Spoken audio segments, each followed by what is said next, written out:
Escuchamos a continuación al defensor oficial de usuarios y usuarias, doctor Francisco Berbic.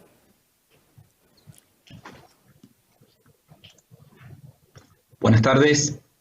Antes de comenzar esta presentación, quiero celebrar públicamente y subrayar la importancia de la decisión del interventor del Enargás, Federico Bernal, de recuperar, luego de 18 años, la figura de los defensores de usuarios y usuarias del servicio de gas por redes para darle voz a la ciudadanía en el marco de esta importante discusión. Asimismo, quiero agradecer por la oportunidad de participar en este carácter y volver a invitar a sumarse a esta audiencia a quienes estén siguiendo la transmisión.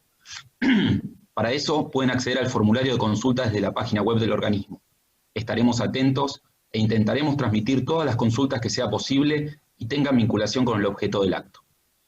Dicho esto, me gustaría comenzar señalando que, como ha sostenido Bernal en reiteradas oportunidades, los usuarios y usuarias no somos el último eslabón de un circuito mercantil cualquiera, sino la columna vertebral, el corazón mismo de un servicio público esencial para la vida y estratégico para el desarrollo de la producción nacional. Esta premisa involucra un deber muy importante, que es un deber convencional, constitucional y legal del Estado de protegernos frente a las empresas que brindan el servicio. Una de las formas que asume esa protección estatal, reconocida por la Corte Suprema de Justicia de la Nación, es garantizar la participación ciudadana en los procedimientos de toma de decisiones que tendrán impacto en la tarifa del servicio. Y para eso estamos hoy acá. En esta primera intervención intentaré realizar una lectura del estado de situación desde la perspectiva de los usuarios y usuarias del servicio de gas por redes. Una situación que ha sido verdaderamente dramática en los años 2015-2019 debido a una gestión de gobierno que no se ocupó de protegernos, sino que por el contrario violó sus deberes convencionales, constitucionales y legales con la clara finalidad de asegurar niveles de rentabilidad absolutamente extraordinarios para las empresas del sector. Y esto que digo no es una especulación ni una manifestación infundada, sino un dato de la realidad, que se reflejó, entre otras cosas, en decisiones administrativas inconstitucionales, como aquel aumento dispuesto en marzo del 2016, anulado por la Corte Suprema en la causa Cepis, en los balances de las empresas y en hechos que están siendo investigados por el Poder Judicial, ya que pueden implicar, lisa y llanamente, la comisión de delitos en ejercicio de la función. En este sentido, es necesario recordar la denuncia penal promovida desde el Enargás con causa en los resultados de la auditoría realizada sobre todo lo ocurrido en el sector durante el periodo 2015-2019.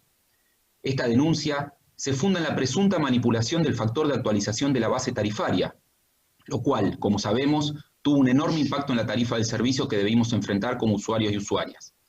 Estamos hablando de acciones de la gestión de gobierno anterior que significaron un incremento del 3.300% para este componente tarifario. Todos y todas sentimos el fuerte, injusto e irrazonable impacto en las facturas que de allí se derivó. Un impacto que provocó serios problemas sobre la capacidad de pago y accesibilidad al servicio, especialmente en los sectores más vulnerables de nuestra sociedad. Me gustaría presentar algunos números para dimensionar el asunto, ya que el contexto es determinante para medir la justicia y razonabilidad de lo que en definitiva termina resolviendo el Enargás luego de esta audiencia pública. Entre 2015 y 2019, el número de usuarios y usuarias residenciales endeudadas por el servicio de gas por redes creció en 800.000. Y cuidado, porque no estoy hablando de 800.000 personas, sino de 800.000 usuarios y usuarias, de 800.000 medidores. Si multiplicamos por el número de integrantes de una familia tipo, tenemos alrededor de 3.600.000 personas que no podían pagar su factura de gas. Esto implica que para el 2019, sobre el final de la gestión de gobierno anterior, un 40% del universo total de usuarios y usuarias residenciales estaba endeudado, o sea, 4 de cada 10 hogares no podían pagar el gas. En términos dinerarios, esta deuda total del sector hogares con las distribuidoras de gas al término del mandato de la Alianza Juntos por el Cambio fue de 15.416 millones de pesos. Es necesario contrastar ese número con el de finales de 2015 para entender la dimensión del asunto, cuando la deuda total era de 2.064 millones de pesos. O sea, en 4 años esa deuda se multiplicó por más de 7 veces. Más de 7 veces. Y esto solo con referencia a los usuarios y usuarias residenciales, ya que si hablamos de pequeñas y medianas empresas, el número es todavía peor. El 53% del total nacional terminaron el año 2019 endeudadas. La política tarifaria de la gestión anterior provocó que durante los años 2015-2019, alrededor de 13.700 pymes tuvieran que desconectarse del servicio.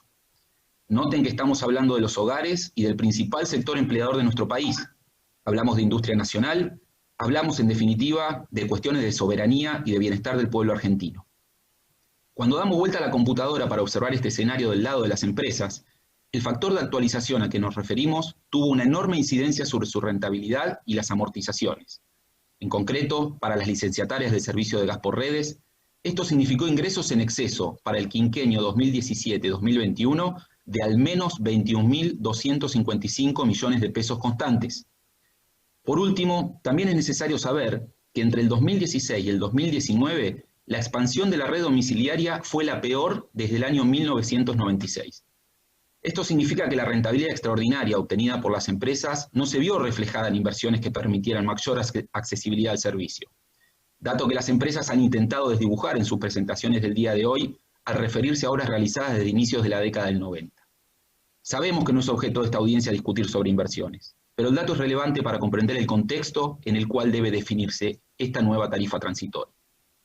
Y aclaro esto especialmente ya que los pedidos que las empresas manifestaron en sus informes técnicos y que hemos analizado con detenimiento con los defensores y defensoras y han sostenido además mediante sus presentaciones de esta mañana, parecen sugerir la intención de recuperar su rentabilidad extraordinaria y disminuir los efectos que sobre tales ganancias tuvo el congelamiento de tarifas oportunamente establecido. Frente a ello es necesario señalar que no puede pretenderse recuperar las consecuencias del congelamiento en el contexto de esta revisión transitoria. Este grave escenario que muy rápidamente describo llevó a que el presidente Alberto Fernández tomara dos medidas relevantes para proteger a los usuarios y usuarias del servicio. Primero, el decreto de necesidad y urgencia 311 del 2020, por medio del cual se prohibió a las empresas suspender o cortar el servicio por falta de pago y se les exigió el otorgamiento de planes de facilidades para enfrentar las deudas en este campo. Segundo, el decreto de necesidad y urgencia 1020 del 2020, por medio del cual se suspendió la revisión tarifaria integral 2016-2017, se dejó sin efecto el abusivo y razonable factor de actualización que hoy investiga la justicia penal y se puso en marcha el régimen de transición que nos trajo hasta la audiencia del día de hoy. Sin estas medidas y sin un Enargás comprometido con su principal función, proteger a los usuarios y usuarias en cumplimiento de la Ley 24076 y del marco convencional y constitucional en el que debe hoy necesariamente ser interpretada, las consecuencias hubieran sido realmente desastrosas. Cuidado, que nadie está diciendo que las licenciatarias no tengan derecho a una rentabilidad razonable, porque eso es condición para la correcta prestación del servicio. Y esto tiene que quedar bien claro. Lo que estamos diciendo es que resulta ineludible considerar nuestra historia más reciente y el contexto actual para comprender lo que estamos discutiendo hoy acá y para analizar los pedidos de las empresas. Entendemos que la rentabilidad extraordinaria que han tenido estas empresas debería reflejarse en un compromiso social que permita mantener la tarifa de transporte y distribución del gas en este escenario de revisión transitoria dentro de parámetros justos y razonables como exige la ley que regula el servicio. Una justicia y razonabilidad que, insisto en esto porque es fundamental, no puede analizarse en abstracto, sino que debe ineludiblemente considerar el contexto de desastre tarifario y social en que nos dejó la administración anterior, así como también la rentabilidad extraordinaria del sector en estos últimos años. Como dijo el presidente de la Nación en la apertura de sesiones legislativas hace solo 2 semanas, la pesadilla de tener que decidir entre alimentarse y pagar los servicios, la incertidumbre permanente de no saber cuánto iba a venir de luz y de gas, ha llegado a su fin. Toca ahora asumir la responsabilidad de tomar las decisiones que correspondan para asegurar a todos y todas el acceso y goce continuo de este derecho social, garantía central de protección de derechos humanos, y evitar así la influencia que podría tener un aumento irrazonable, en el contexto señalado, sobre los ingresos de los hogares, la producción y todos los precios de la economía. En definitiva, es hora de tomar las decisiones que correspondan para hacer cumplir el marco regulatorio del servicio en forma consistente con las obligaciones de protección de usuarios y usuarias que han sido impuestas al Estado Nacional, ni más ni menos que por distintos tratados internacionales sobre derechos humanos, económicos, sociales y culturales y por el artículo 42 de la Constitución Nacional. Muchas gracias.